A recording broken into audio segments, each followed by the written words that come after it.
ባይብል ውስጥ ያለ ሰይጣን አንድ ሰው አልገደለም። ሙሴ የጻፈው አምላክን ወይ ደግሞ ፈጣሪን ሳይሆን የራሱን ስሜት ነው። አለ ተብሎ የተሳለው እግዚአብሔር የሚያናደኝ ለምን መሰለህ? የደከመውን ኮሚኒቲ አይፈልግም። ይሄ የአብርሃም ጋድ ቢኖር እከሰዋለሁ እኔ። እግዚአብሔር ኪም ጆንግ ነው። ፈጣሪ የሚባለው ራሱ ሰው ነው የፈጠረው ብዬ ነው ማለት። ሴት ግን እንደምንለው እንደዚህ እግዚአብሔር የሚፈራት ሰይጣን ሔዋንን ሲያሰት ምን አባቱ ሰራ ነበር? በሪንካርኔሽን ታምናለህ? አለው አፈሩ እኔ ነኝ እኮ። እሺ እግዚአብሔር ነው እዚህ እግዚአብሔር አለ የሚባለውስ ነገር እንደው ምን ሰይጣን አለ ቢባል ለማርጣ አምናለሁ። ገነት መግባት አልፈልግም። ቦሪንግ ነው። ሰይጣን ሰውን አሳስቶ አያውቅም። ብሉይ ኪዳን ላይ ያለው እግዚአብሔር ሰይጣን ነው ብዬ ነው የጀመርኩት። ቁጥር 1 ዓለም ላይ ሴትን የሚጨቁን ስርዓት ብኖር የሃይማኖት ስርዓት ዛሬ ነው ኢቲስት ያረከኝ። ይሄ ጁሽ ማህበረሰብ የሚባል እኮ አይታወቅም። ኦልሬዲ ይሄ እግዚአብሔር ተብሎ የተሰራው ካራክተር ከሱሜሪያን ስታብሊት ላይ የተቀዳ ነው። ኢየሱስ ምንድነው? ኢየሱስ እኮ ብዙም አይደለም። ዋናው ቃሉ ነው። ይሄ ቃል ነው። ማኔጅመንት ሰዎችን እንዴት ማኔጅ ማድረግ እንዳለበት እግዚአብሔር አይደለም ያስተማረው፣ ዮቶር ነው ነገር። ሲጀመር እግዚአብሔር የተባለ በዛን ጊዜ በነበሩት የሰዎች ማይንድ ሴት ደረጃ ያለው ሰውዬ ነው።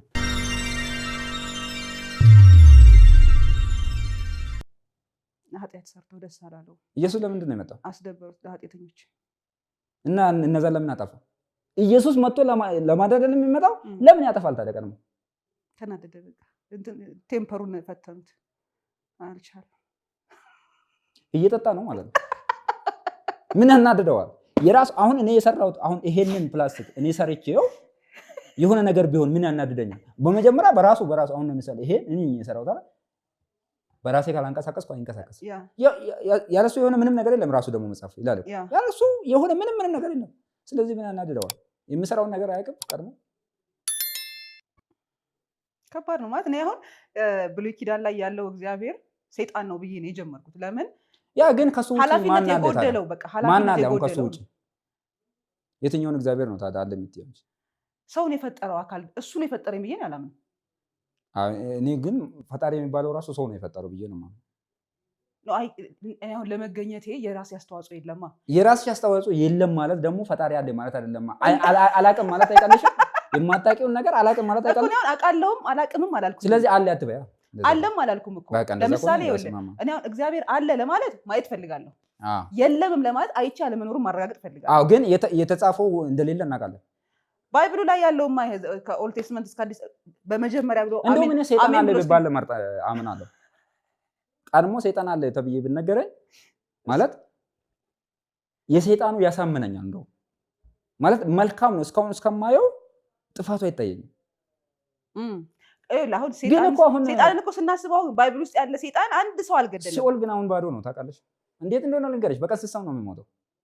አዶ ነው እንግዲህ በርዝ ሬት እና ዴዝ ሬት ካየን እናውቀዋለን እኮ በየቀኑ 3,000 ነፍሳት ከሲኦል ወደ ገነት ይገባሉ በቅዱስ ክርስቶስ አምራ አማላጅነት ቃል ተገብቶላታል። ኢየሱስ ምንድን ነው? ኢየሱስ እኮ ብዙም አይደለም። ዋናው ቃሉ ነው። ይሄ ቃል ነው። አሁን የኢየሱስን እንተው። ኢየሱስ እዚህ ውስጥ እናስገባ። በክርስቶስ ሳምራ አማላጅነት ራሱ አትመኝ። ራሱ ማመንሽ አይደለም። ቃል ተገብቶላታል። መቼ ነው መሰለሽ? እግዚአብሔርና ሰይጣንን ለማስታረቅ ሄዳ እንደነበረ ታውቃለሽ? እሱን ሰምቻለሁ። በሱ ተናድጃለሁ። በጣም ተናድጃለሁ። ግን ጀግና ናት። ከእግዚአብሔር የበለጠ አእምሮ ያላት ሴት ናት። እሱ ይሄንን ማሰብ ያቃተው እሱ አስባ ሄዳ ሽምግልና ቆማ ልታስታርቅ ሄደች። ደግሞ ራሱ እኮ ነው እምቢ ያለው ቀድሞ እግዚአብሔር። አይ እሺ አይልሽም ምናምን አኩርፏል።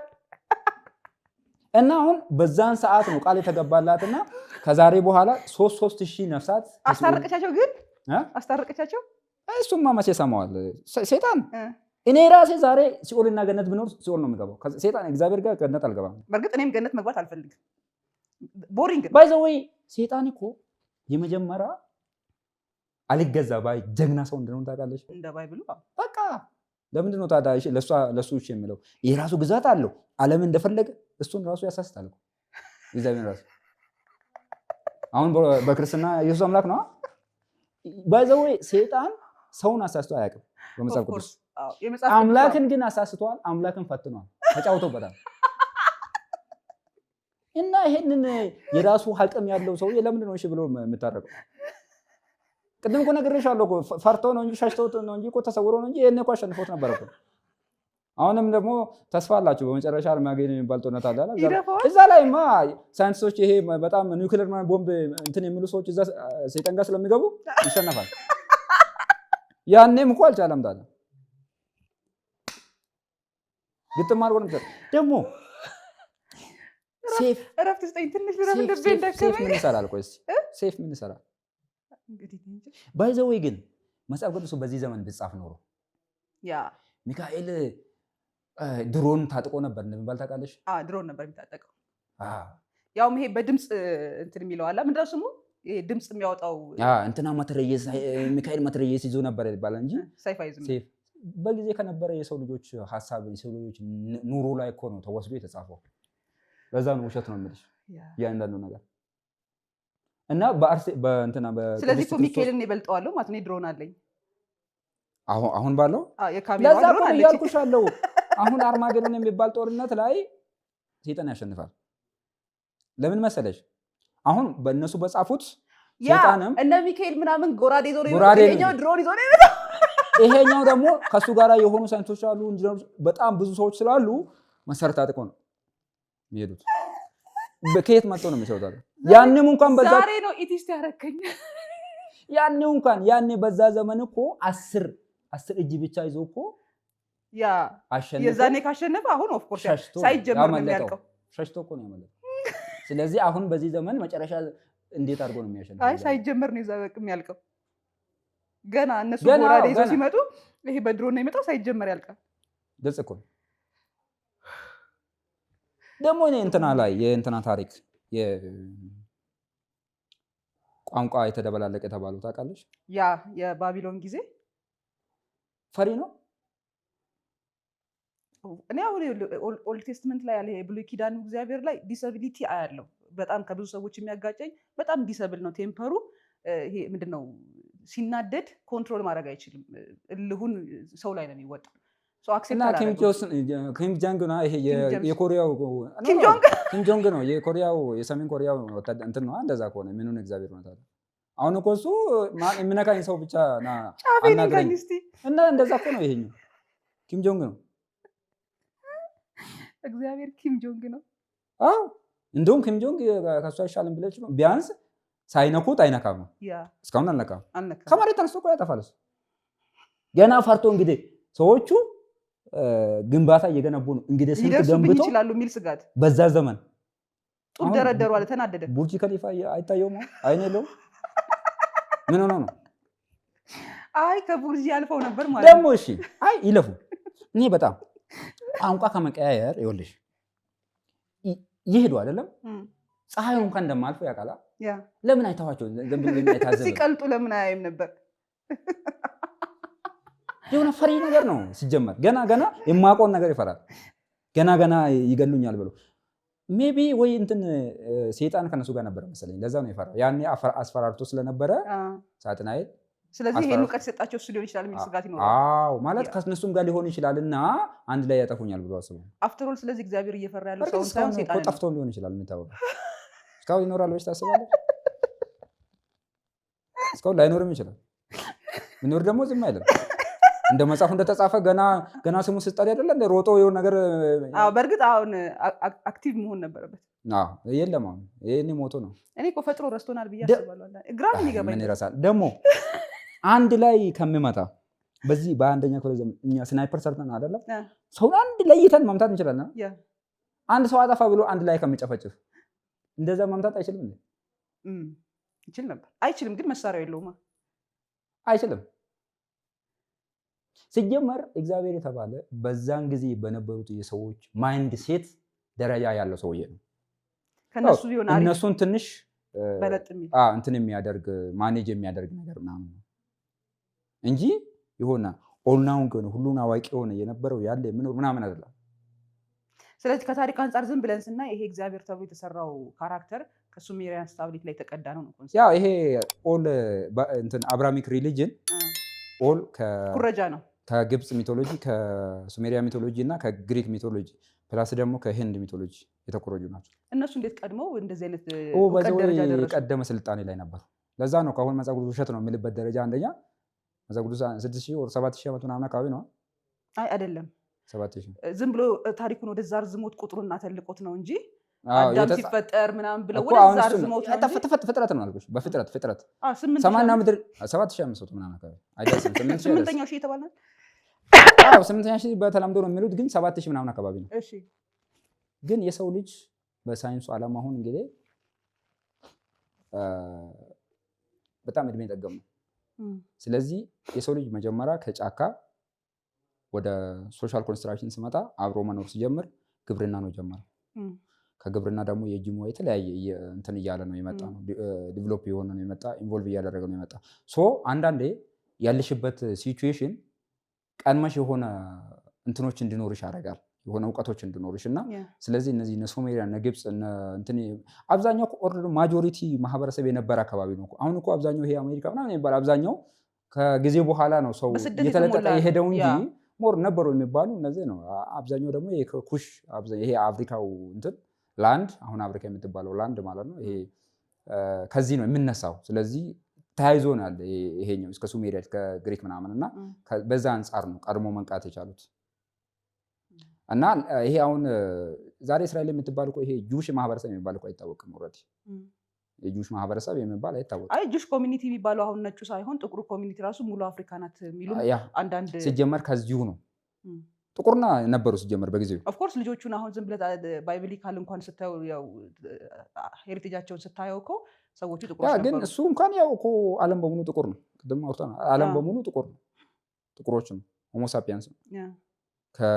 ከጊዜ በኋላ ወደ ተለያየ ቦታ ሲሄዱ ምንድነው ከቦታው ካሉበት ቻይኖች አሁን ለምሳሌ ጥቁር ነበሩ። ከዛ ከቆይታ አንፃር ጂኦግራፊው ምናምን ነው ወደ ነጭ ያመጣቸው። ጥቁር ቻይኖች ነበሩ። ቴንክ ዩ። እንደዛ ነው እንጂ ኦሪጂናል እንደዛ አይደለም። ሶ ለዛ ነው እኔ የፈጣሪ ሳቢ እንዴት መሰለሽ ኢትስ ፊሎሶፊካል ነው።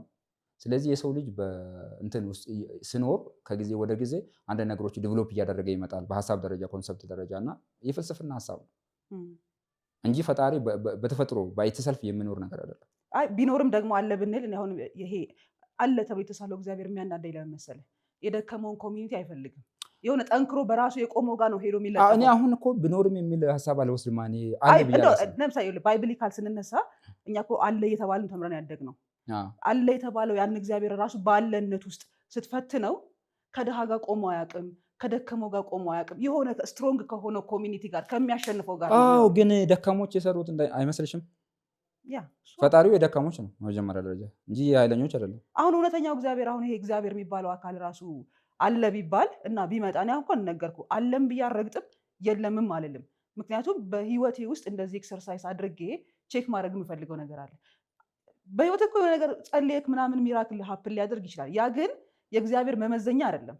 እኔ ከዚህ በፊትም እዚህ ፖድካስት ላይ አውርቻለሁ። ልጆቼን ከወለድኩ በኋላ ያለሁት እኔና ልጆች ሳልወልድ በፊት የነበርኩት እኔ እንለያያለን። እንዴት መሰለ? ልክ ልጆች ከመውለዴ በፊት ፈራጅ ነበርኩኝ፣ የሆነ ጨካኝ ነበርኩ፣ የሆነ ፐርሰናሊቲ በቃ ይሄ ልቤን አንቱ ያልኩ አይነት ሰው ነበርኩኝ። በምጥ ጊዜ በምናምን ከዛ ልጆቼን ወልጄ ለልጆች የሚወስደው ኃላፊነት የቀየረው ሌላ ማንነት አለኝ። እኔ እኮ ልክ ልጆች ስወልድ ነው እግዚአብሔርን ኩዌሽን ያደረኩት። ልክ የመጀመሪያ ልጄን ወልጄ ለልጄ ኃላፊነት መውሰድ ስጀምር ጥያቄ ማንሳት ጀመርሽ። እኔ ለእሱ ይህን ያክል ቴኬር ካደረግኩኝ እሱ ለምንድን ነው ለዚህ ሁሉ ቴኬር የማያደርገው የሚል ጥያቄ ጀመረ። በእርግጥ ልጅ እያለሁ ማነሳቸው ጥያቄዎች ዝም በይ እየተባለ የተዘጋ እንዳለ ሆኖ የዛኔ ገንፍለው መጡ። እኔ እኮ ከቸርች ባካረኩ ግን እኮ አልኩሽ። ለዛ ነው አሁን ሰዎቹ በራሳቸው ልክ ነው እግዚአብሔርን ያስቀመጡት። እግዚአብሔር የተባለው ፈጣሪ የተባለውን በራሳቸው እሳቤ ልክ ነው። አሁን ለምሳሌ ሙሴ ጻፈ እንበልና ሙሴ የጻፈው አምላክን ወይ ደግሞ ፈጣሪን ሳይሆን የራሱን ስሜት ነው እና ደካሞች አየሁት ምናምን ያለው ውሸቱን የሆነ እንትን እኮ ነው። አሁን ይሄ አትራክት ለማድረግ ሰዎቹን ማኔጅ ለማድረግ ማኑፕሌት ለማድረግ ግዴታ ለየት ያለ ሀሳብ ማቅረብ አለብሽ። ከራሴ ነው ያመጣው ካለ ማን ይቀበላል? አንተ ከማን ትለያለህ ይመጣል። ታንክ ዩ ሶ ይሄንን ዶክትሪን መፍጠር ነበረበት። ስለዚህ በዛ ዶክትሪን ሰዎቹ እንዲታዘዛቸው አደረገ። አለ ብንል ሃይማኖት ራሱ የሚያስቀኝ ነገር ልንገር። ለምሳሌ ክርስትና ወይም ደግሞ ሌላው ይሄ ዝም ብሎ ያለ ሙሴን አክሴፕት ያደርግና ሙሴ ሄዶ ያን ግብፃዊ ገድሎት ወደ ኢትዮጵያ መጣ። ኢትዮጵያ ፕራክቲካል ኢትዮጵያ አይለውም መጣ። ከዛ ዮቶር የሚባል ሰው እያገኘ የእሱን ልጆች ከብት ሲነዳ ምናምን ከረመ። ያ ማኔጅመንት ሰዎችን እንዴት ማኔጅ ማድረግ እንዳለበት እግዚአብሔር አይደለም ያስተማረው፣ ዮቶር ነው የነገረው። ዮቶር ነው ያስተማረው። 10 አድርገህ 7 ያው አለ ብዬ ባላምን እሱ ነው ያስተማረው። ዮቶር ሰውየውን ማኔጅ አደረገው እግዚአብሔር ከነገረው በላይ እግዚአብሔር ሊያስተምረው እግዚአብሔር ሲጀመር እኮ ምን ነገረው? እግዚአብሔር ሊነግረው የሚገባውን ዕውቀት የሰጠው ዮቶር ነው። እግዚአብሔር እኮ ማስፈራራት እኮ ነው የነገረው።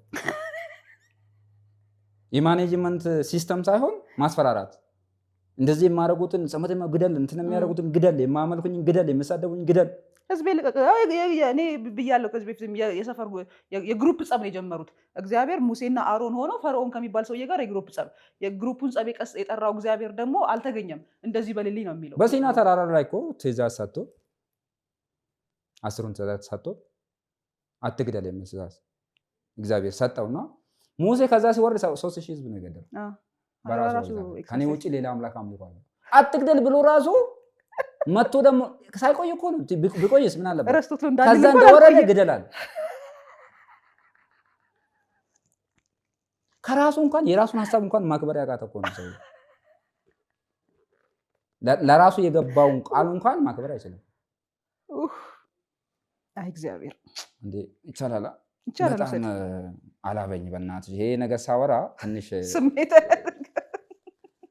ላይፌን ነው የጨረሰው። ገባሽ? ያ እኔ ህይወቴን ሙሉ ኦልሞስት 20 ምናምን ዓመት ጨርሶኛል።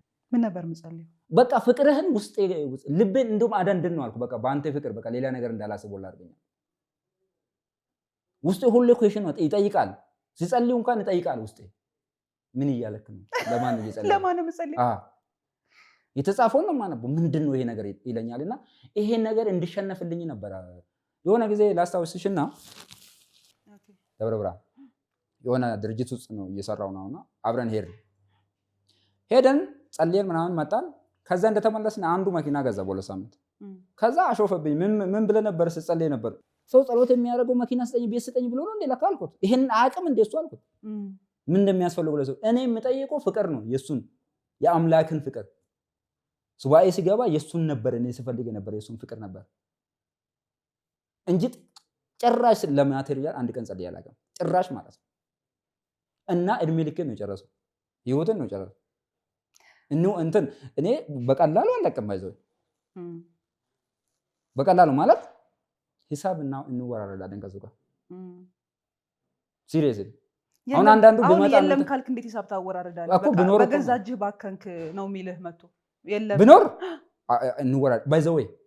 ይሄ የአብርሃም ጋድ ብኖር እከሳዋለሁ እኔ በፍርድ ቤት ነው ማለት ነው። አንደርስታንድ አደርጋለሁ። እሱ እኔ የሚገኝ ቢሆን ማለት ነው። ጂኖሳይድ የሆነ ሰው እኮ ነው በጣም ስፔሻሊ ሴቶች ህፃናት ላይ የሚጨክነውን አጨካከን ሰዎች ህሊና ያለው ሰው ማይጨክን ሴት እኮ እንደ ሰው አይቆጥራትም። እኔ ባይዘው በዚሁ አጋጣሚ ለሴት መብት ተሟጋች ሆነው ሪሊጂየስ የሆኑ ሰዎች እኔም ያስቁኛል በጣም ስበዛ ማለት ነው። ፌሚኒስት ነን ብሎ እኔ ግን ሃይማኖቴ ቁጥር 1 ዓለም ላይ ሴትን የሚጨቁን ስርዓት ብኖር የሃይማኖት ስርዓት አቮይድ የሚያደርግ መጨቆን አይደለም፣ አቮይድ ነው የሚያደርግ ያ ሴትን እንደዚህ ኢቭን እነ ቡድሃ ምናምን ቡዲዝም እንግዲህ ሃይማኖት አይደለም ይባላል። እሱ እንኳን ሳይቀር ማለት ነው ሴቶችን ይጨቁናል። ሴት ግን እንደምለው እንደዚህ እግዚአብሔር የሚፈራት እንትን አላት፣ ኔቸር ፓወር አላት፣ እውቀት አላት፣ ይፈራል። እግዚአብሔር ይፈራል ራሱ። አሁን ቤተክርስቲያን ነው ሴጣን እሷ ጋር ሄደው ቤተክርስቲያን ውስጥ ብትገባ አሁን ሴት አሰማም ይሄ ተረታማ አላስተምረም ትላለች። እሸትልም ያ ታውቃለህ። መድረክም የተከለከሉበት ምክንያት ባይዘው እሱ ነው። ለዛ ኃጢአት በሴት ገባ ብሎ ፈርስት ዋን እሷን አንድ ጥፋት ሲጀመር በመጽሐፍ ቅዱስ ሀሳብ እኮ ሴት መጠየቅ የለባትም ነበረች እንደ አትብላ ነው ያለ እንጂ አትብሎ አላለም። አዳምቻው ነበር እኮ እናት አይደለም። ለምን እሷን ጥፋት አልበላ ማለት መፍቱ ነበር እኮ። ማን አስገደደች? ገረፈች? ቀጠቀጠች? ምንም አላደረገች። እና ለምንድን ነው ተጠያቂ የምትሆነው? እሷ ዛሬ አስብላችሁ እሷ ያደረገች ሲታየው ምርጥ ነው። አፕሉ ግጥም አድርጋ በላ። ዲሲሽን ሜከር ናት ባይዘው ማደንቃት ለዛ በጣም ከዛ ምን አለችው? እንካ ብላ፣ ከፈለክ ብላ፣ ካልፈለክ ተው። ግን እኔ ማየት ጀምሬያለሁ። አይነ ስውር ነበርኩ፣ አሁን ማየት ጀምሬያለሁ። ሁሉም ነገር ገብቶኛል። እኔ እዚህ ቦታ አልቆይም፣ እሄዳለሁ። ፈርቶ ነው የተከተላት በልቶ። ብቸኝነት ያስጠላል። ለዛ ነው ብቸኝነቱን እንዲፈራ ያደረገው እንጂ ኤዋን ምንም ነገር አላደረገች። ከዛም በኋላ እኮ ለጸሎት ባህር ውስጥ ገብቷል። አዎ ወይኔ እንደሱ ሰምቼ ደግሞ በጣም ነው ያዘንኩት። አዎ ባህር ውስጥ ገብቶ እየጸለየ ምናምን ሴጣን ደግሞ እየመጣ ያሰቃያቸው ነበር። አላሰቃየም ሴጣን ኧረ አንድ መጽሐፍ አንብቤያለሁ እኮ ሴጣን አላሰቃየም። ምን አደረገ? መጣና እሱ ራሱ ደደብ ነው እንደ እንትኑ እጽዋቷን ከበላ በኋላ እውቀት መጥቶለታል። ታዲያ ሴጣንና መልአክ አይለይም? አንተ ሰውዬው ለካ እንደዛ ማለት እና ለምን በላ? ታዲያ ሲሰግዱ ሲጸልዩ ጸሎታቸው ተሰምቶላቸዋል። እኔ መልአክ እኮ እንደዛ ያለ ማኒፑሌት ያደርጋል። ድድብ ነው የራሱ ነው። ለምን ነው ሴጣን ተጠያቂ አልሰራም እሱ ላይ? ሴጣኑን ለምን ተጠያቂ ያደርጋሉ? እኔ የሴጣን ጥፋት አይገርም። እዚህ ፈርስ ዋን ለምን ሴጣን ራሱ ለምን ፈጠረ? ምን ይባላል? ሴጣን መልአክ ነው የተፈጠረው። ስለዚህ በራሱ ነፃ ፍቃድ ነው ወደ ይሄን ሐሳብ ያመጣል አላ። ስለዚህ ጀግና ነው ማለት እኮ ነው። ከእግዚአብሔር እውቅና ውጪ በራሱ ነፃ ፍቃድ ይሄንን ሐሳብ ማምጣት ችሏል ማለት እኮ ነው። ለምሳሌ ነፃ ፍቃድ የሚለው ዛሬ ተስፋ ቁረጡ ነፃ ፍቃድ የሚባል ነገር እንደሌለ ለምሳሌ እኔ ሁሉን አዋቂ ወደፊት አዋቂ ሆንኩ ልጆች ቢኖሩኝ ለምሳሌ አንቺ ልጠይቅሽና ልጆችሽ ነገ ከመውለድሽ በፊት ልጅ ከመውለድሽ በፊት ነገ ዓለምን እንደሚያጠፋ ቀድመሽ ታውቋለሽ። ይሄ ልጅ ወደ ምድር ታመጫለሽ አታመጭም? አላመጣም። ታንክ ዩ። እግዚአብሔር ግን ከአንቺ ያነሳ አይምሮ ነው። ያ ቃል ተብሏል። እንግዲህ ካወቀ ሴጣን አጥፊ እንደሆነ ካወቀ ይሄን ዓለም እንደዚህ እንደሚያደርግ ካወቀ ነፃ ፈቃዱ ይሁን ብሎ ፈጠረ። ደደብ ጨካኙ እሱ ነው።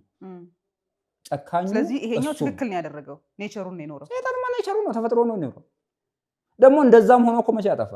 እንደዛም ሆኖ ደግነቱ እኮ ምንም ጥፋት አልሰራም። እንደዛም ሆኖ እንደዛም ተብሎ እንደዛም ተሰድቦ ምን ተደርጎ ምን ጥፋት አልሰራም እስካሁን። የሱ ጦርነት ከራሱ ከእግዚአብሔር ከተባለ ሰውዬና ከመላእክት ጋር ነው የሱ ጦርነት እስካሁን። ሰዎችን አልነቃም። ሁሌ ለሰዎች የሚደርሱ ነው። አክቹሊ ወደቀ የተባለውም ወደ ምድር ነው። አብሮ ከመሆን አንጻርም ለምን እንደው ወደ ምድር የላከው ሲጀመር ጁፒተር ላይ አይለቅም? ሰፊ አይደለም በሞላ ፕላኔት ማርስ ላይ ምናምን። እኔ ከሰይጣን ይበልጥ እግዚአብሔርን የሚወድ ሰው በሽተኛ ነው፣ አእምሮ አይሰራም ማለት ነው። ጨካኙ እግዚአብሔር ነው። እሺ እግዚአብሔር ነው። እዚህ እግዚአብሔር አለ የሚባለውስ ነገር የት? በሁሉ ቦታ እግዚአብሔር አለ። ስተኙም ስትነሱም ሁሉም ቦታ በቃ ሁሉ በሁሉ ነው እግዚአብሔር። እና ታዲያ ሁሉ በሁሉ ካለ ህፃን ልጅ ስደፈር የታባቱ ምን አባቱ ነው የሚሰራው? ምንድን ነው ስራው? ሁሉ ቦታ ካለ ሰይጣን ሔዋንን ሲያሰት ምን አባቱ ሲሰራ ነበር? ሁሉ ቦታ ካለ አንዱ ሲበድል የታባቱ ነው? ምንድን ነው የሚሰራው ስራው? እሱማ ዳዊት እኮ ሲኦል ውስጥም አለ ብለዋል። ከኔ ጋር ሊቃጠል ነው ሲኦል ውስጥ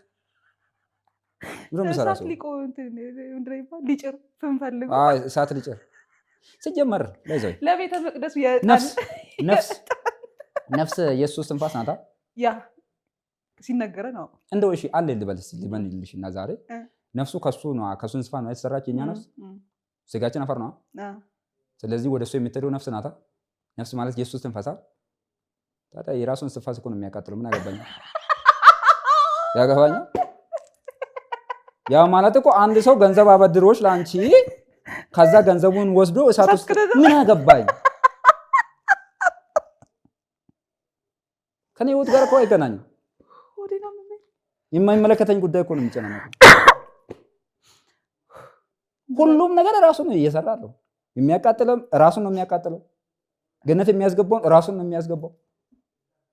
ሰይጣንም እሱ ራሱ ነው። ሰይጣኑ ራሱ እሱ አይደለም የሰራው ሁሉም ነገር ራሱ ነው። ሰይጣኑ ሲጀምር ሁለት መንፈስ እንዴት አንድ ላይ ይኖራል? እሱ ትክክል ነው። ግን አሁን የሁል ጊዜ ጥያቄ የዚህ ዓለም ገዢ አስተዳዳሪ ሰይጣን ነው የሚል አንድ መጽሐፍ ቅዱሳዊ ትምህርት አለ። በትይዩ ደግሞ በሁሉ ቦታ እግዚአብሔር አለ ይልሃል። ሁለት መንግስት ነው ሰው ላይ የተፈራረቀ የሚያሰቃየው ብዬ ነው የማምነው። ባይዘው መጽሐፍ ቅዱስ የጻፉ ሰዎች በጣም ደደብ ናቸው። በዚህ ዘመን መጽሐፍ ቅዱስ ብጻፍ እኔ ብጽፍ ለዘላለም እንዳሻርግ ምርጥ አድርጌ እጽፋለሁ። አሪፍ አድርጌ ማለት ነው። በጣም በተሻለ መልኩ አይደለም መንፈስ ቅዱስ ተገልጾላችሁ መጽሐፍ ይቅርና በሻማ ራሱ እያበሩ አልጻፉም፣ እያነበቡ ራሱ አልጻፉም። ጨለማ ውስጥ ነው። ዝም ብሎ ነው እንደዚህ ወረቀትና ስክሪፕት ምን መጽሐፍ እንዳለባቸው። በእርግጥ መጽሐፉ ቅድም ነገርኩሽ የፖለቲካ ኢሹ ስላለበት ነው እንጂ መጽሐፉ እኮ እንደዛ የለም። ኦሪጂናል ማኑስክሪፕት የሚባሉ መጽሐፍቶች አሁን እንደዛ አታገኝም። አሁን ተሰብስቦ እንደተጻፈ አይነት የለም። አብዛኛው ተጨምሮ በእርግጥ በየወቅቱም በየ10 ዓመቱም አፕዴት ስለሚደረግ ያንን ነው እንጂ ተጻፈ ነበር የተባለ መጽሐፍ ራሱ የለም። አሁን ባይዘው ይሄ የኮፒ ነው ተገኝቷል የተባለው ራሱ። ለዛ ነው የኢየሱስን አስተምሮ ራሱ አሁን አብዛኛው ትክክል አይደለም የሚልሽ ማለት ኢየሱስ ራሱ አልነበር የሚልሽ። ባይዘው ኢየሱስን ደግሞ አምላክ ያደረገው አንደኛ ጳውሎስ ነው፣ ሁለተኛ ኒቂያ ጉባኤ ነው። ታውቃለሽ? ጳውሎስም ራሱ አምላክ አድርጓል። ጳውሎስ ደግሞ እኮ ራሱ አሳዳጅ የነበረ ሰውዬ፣ ሲገርፋቸው የኖረ ሰውዬ። እንዴት ክርስቲያኖች እኮ ዛሬ ጳውሎስን ነው የሚከተሉት፣ ኢየሱስን አይደለም።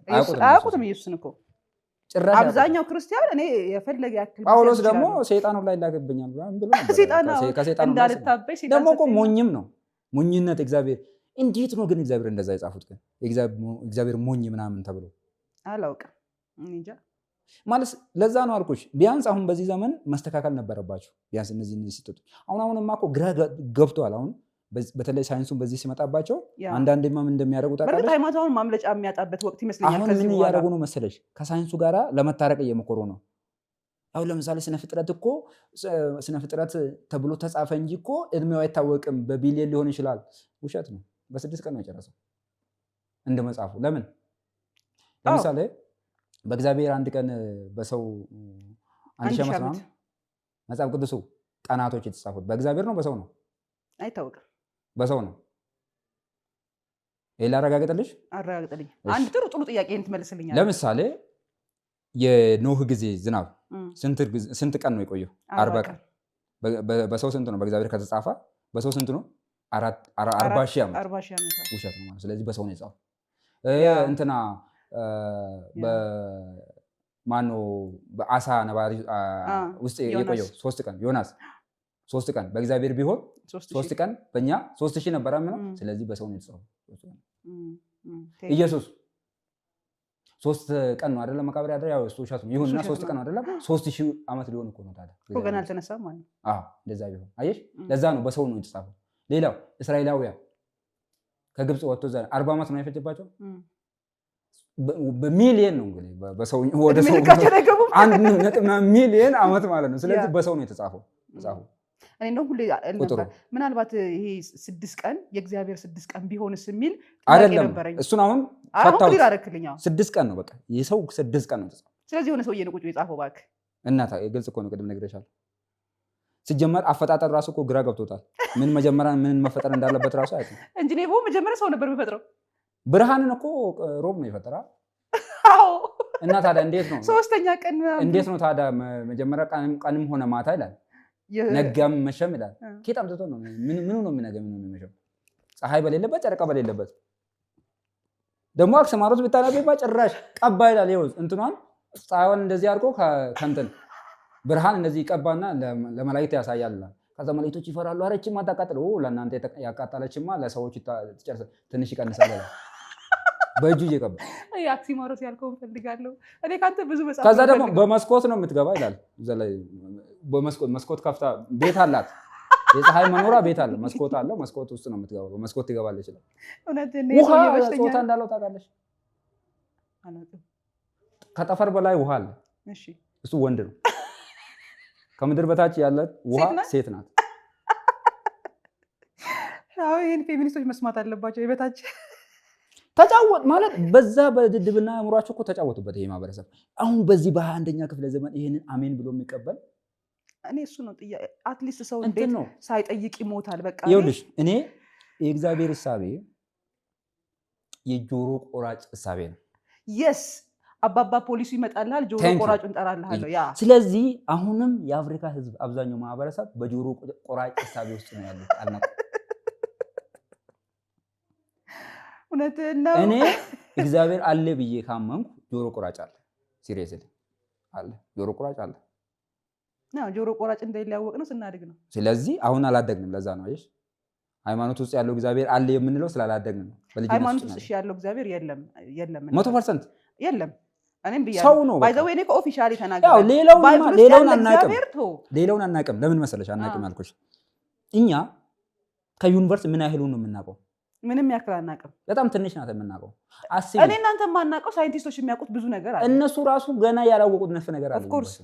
ስለዚህ በዚህ ባላወቅነው ነገር ውስጥ ሆነን እንዴት ይሄንን ሰፊ የፈጠረ አካል አለ ብለን እናስቀምጣለን? ገና እኮ አላወቅንም። አስቢ፣ አንድ ቤት ውስጥ የዚህ ቤት ብሎኬት ስለዚህ ቤት በሙሉ መናገር ማለት እኮ ነው። እኛ ዩኒቨርሱ አንድ አካል ነን። ላይክ የብሎኬቷ አንዷ ብሎኬት የአንድ ቤት አንድ አካል ናታ። ግን የሙሉን አውቃለሁ ማለት ትችላለች? እኛ ዩኒቨርሱ አንድ አካል ነን። ላይክ እንደ ብሎኬቱ ገና አላወቅንም፣ ዩኒቨርሱ አልጨረስንም። ስለዚህ እግዚአብሔር አለ ወይ ደግሞ ፈጣሪ አለ ብሎ መናገር ስህተት ነው። የለም ብሎ መናገር ስህተት ነው። ግን እኔ የለም የምልበት ምክንያት አለኝ። እሱ ሌላ ጊዜ እናወራለን። ሜይ ቢ ጆሮ ቆራጩ ካለ እግዚአብሔር ያ በጆሮ ቆራጩ እሳቤ ነው ይሄ እግዚአብሔር የሚባለው። ሚቶሎጂ ነው፣ ባይዘው አፈታሪክ ነው። ባይዘው ሁሉም ማህበረሰብ የራሱ የሆነ አፈታሪክ እንዳለው ታውቃለች። ሁሉም ማህበረሰብ የራሱ አፈታሪክ አለ። አትሊስት የኛ የራሳችን በኖረና በሱ ተጃጃለን። ማቼ ነው ማን ነው የለም ማለት ምን አለን? አሁን ምንም ስራ ጋር አሁን ወስደን ነው ተገዝተን ነው በባርነት አሜን ብለን ተቀበልን እነሱን እንጂ ሁሉም ማህበረሰብ አልኩሽ እኮ ሁሉም ማህበረሰብ የራሱ የሆነ አመጣጥ፣ የራሱ የሆነ ባህል፣ የራሱ የሆነ እሴት፣ የራሱ የሆነ ሚቶሎጂ አለ በመለኮት ዙሪያ መለኮት በሚል እሳቤ ማለት ነው። ግን ምን ተደረገ? ማኑፕሌት ተደረገ አልኩሽ እኮ አንድ መንገደኛ ፍሬሚናጦስ የሚባል መንገደኛ ሰው ያደለ ገደልክብኝ። ከሆነ ያው እኮ ለጥያቄ ተዘጋጅ የነበረው በሙሉ ደረመስከው። እዚህ ውስጥ ያለውን ማልከፍትበት ምክንያት የሆነ መንገደኛ ነው ስትለኝ ተውኩት። ክርስትናን እንዲቀበል ያደረገ መንገደኛ ሰው በዛ ሸወዳል ሰው። አንድ መጽሐፍ ቅዱስ ደግሞ የሚያነሷት አለ ጃንደረባ ማለት እንደው ታውቃለች። አዎ በጣም ነው የሚደብረው። እሱ ደግሞ እንዴት ሰው በጃንደረባው መጣልን ሃይማኖቱ ብሎ ደረቱን ነፍቶ ይናገራል? ይሄ እኮ ማፈር እኮ ነው ያለብን። እሱ ሌላ ታሪክ ነው። እሱ በጣም ያሳፍር ነው። ለዛ ነው በዚህ በ21ኛ ክፍለ ዘመን እንደዚህ አይነት ተረቶችን ትክክል ነው ብሎ መቀበል። ስለዚህ እውነታ ወይም ትሩዝ ይሄ ዩኒቨርስ ራሱ ገና አንደርስታንድ አድርገን ስላልጨረስን ወይም ስላላወቅ ነው እከሌ ነው ክሬት ያደረገው። እኔ የራሴ ፊሎሶፊ አለኝ ማለት ነበረ ከዚህ በፊት ይሄ ሀሳብ ዩኒቨርስ አለ ነበረ አለ ይኖራል። የጀመረ ነገር የለም፣ የሚጠፋ ነገር የለም። ፎርም እየቀያየረ ነው። እሺ እንደዛ ከሆነ እውነታ ነበረ ይኖራል፣ አሁን አለ። ፎርም ነው የሚቀይረው ማለት ሞት ይባላል። አሁን ሞት አለ ለምን ስሞት የት ነው የሚሄደው? እኔ ምን አውቃለሁ። የሃይማኖት አፈር ነው ይኸው ይቀበላል። የት ሊሄድ ነው? ይኸው መሬት ውስጥ አሁን የሞቱ ሰዎች እኮ መቃብር ቦታ ሄዶ መፈለግ ነው። አፈርና ምን ታገኛለሽ? አጥንት ጥርስ ምናምን ታገኛለሽ። ታዲያ የጠፋ ነገር የለም። እሱ ነው ፎርም የምትቀይረው ማለት ነው። ፎርም ነው የሚቀይረው። ከዛ በኋላ የለህም ግን አለው አፈሩ እኔ ነኝ እኮ አጥንቱ እኮ እኔ ነኝ። እዛ ላይ የሚበቅለው ነገር እኮ እኔ ነኝ። ዛፍ ከበቀለ ያ ዛፍ አንተ ነህ። እኔ ነኝ። ከአንተ ላይ ፍሬ መብላት እንችላለን። አዎ ለዛ እኮ ነው ፎርም ነው የምንቀይረው እንጂ የሚጠፋ ነገር የነበረ ነገር የለም፣ የሚጠፋ ነገር የለም። ፎርም ይቀይራል። ለምሳሌ ለምን ቀላል ወደ አስተዳደጋችን ለምን አንመጣ? እሺ በልጅነትሽ እንደዚህ ነበርሽ? አልነበርኩም። መስቲ ነበርሽ? በልጅነትሽ መስቲ ነበርሽ? አሁን እንደዚህ ሆንሽ። አሁን መስቲ አይደለሽም? ነኝ። ነገ ታረጃለሽ። መስቲ አይደለሽም? ነኝ። ታዲያ በቃ ይሄ እኮ ነው ዩኒቨርስ፣ ይሄ ነው። ግን ልጅ እያለሁ አንቺ ምናምን እባል ነበር። አሁን አንቺ ምናምን የሚለኝ እሱ የሰዎች አጠራር ነው እንጂ አንቺ ነሽ። ልክ ሳረጅ ደግሞ አንቺ ነሽ። መስቲ ነሽ። ልክ ሳረጅ ደግሞ መስቲ አይደለም ፎርም ነው። እማማ መስቲ እኮ ፎርም ያልኩሽ እሱ ነው። አሁን በልጅነትሽ ልጅ ሆንሽ፣ አሁን ወጣት ሆንሽ፣ ነገ ደግሞ እማማ የምትሆኝ ፎርም የሚባለው እሱ ነው። ስለዚህ ሾርት ነው እንደዛ ከሆነ እዚህ ጋር አለቀ። በቃ ተወለድክ። አላለቀም። የቱ ጋር ነው ያለቀው? በሪኢንካርኔሽን ታምናለህ? ሪካርኔሽን አይደለም እሱ፣ ልዩነት አለ። ታምናለህ? እኔ ኢነርጂ ነው ያልኩሽ። ሪካርኔሽን ሌላ ጉዳይ ነው። ሪካርኔሽን አሁን ሌላ እንስሳ ሆኖ ይወለዳል አላምንም እሱ። እንስሳ ሆኖ ሊወለድ ይችላል የሚል ነው ሪካርኔሽን ባይዘው እኮ። እኔ አላምንም እሱ። አይ ዛፍም ሊሆን ይችላል። እኔ ሪካርኔሽን አይደለም እሱ፣ ፎርም እኮ ነው ያልኩሽ። ለዛሬ ይብቃንና በቀጣዩ አዶኖ መች እንደሚመችህ በዋቄፈና ጉዳይ እንድናወራ ፈልጋለሁ። ያ ብዙ በሱ ጉዳይ እኔም በጣም ብዙ ማውራት ፈልጋለሁ። በዋቄፈና ጉዳይ እንድናወራ ፈልጋለሁ። ሲቀጥል ዩኒቨርስን ዩኒቨርስ ራሱ ኢነርጂ አይደል? ያ ክሬትም ዲስትሮይ እንድታደርገው ማችለው በሱ ጉዳይ ምን ያክል እንደሄድክ ባላቅም በሱ ጉዳይ እናወራለን። ለዛሬ ግን በጣም ፈን የሚያደርግ ግን በጣም ብዙ ቁም ነገር ያለው አመሰግናለሁ። ለመሰለህ 4-5 የራሴ ጥያቄዎች ማስታወሻ ላይ ካሉትኝ መልስ አግኝቻለሁ። እንዲህ እየሳቅን ማለት የሳኩበት ምክንያት ጀስት ሞኪንግ ሳይሆን እንዴት በዚህ ተሸወድኩኝና ይሄ ጥያቄ እንዴት አደረግኩት የሚል ኮንሰፕት ስለነበረኝ ጥሬን አክብረህ ስለመጣህ በጣም አመሰግናለሁ። እኔም አመሰግናለሁ። በቀጣይ ትገኛለህ ብለን ተስፋ እናደርጋለን። ያው ካለን ፎርም ካልቀየርን ለዛሬው የነበረን ቆይታ ይህን ይመስላል። ተመልካቾቻችን አብራችሁ ስለነበራችሁ ከልብ እናመሰግናለን። መልካም ጊዜ ይሁንላችሁ። በቀጣይ እንገናኛለን። እናመሰግናለን። እኔም አመሰግናለሁ ስለጋበዝሽኝ። ምንም ችግር የለም። ደስ ብሎኛል ስላገኘሁ። ቴንክ ዩ። እኔም ደስ ብሎኛል።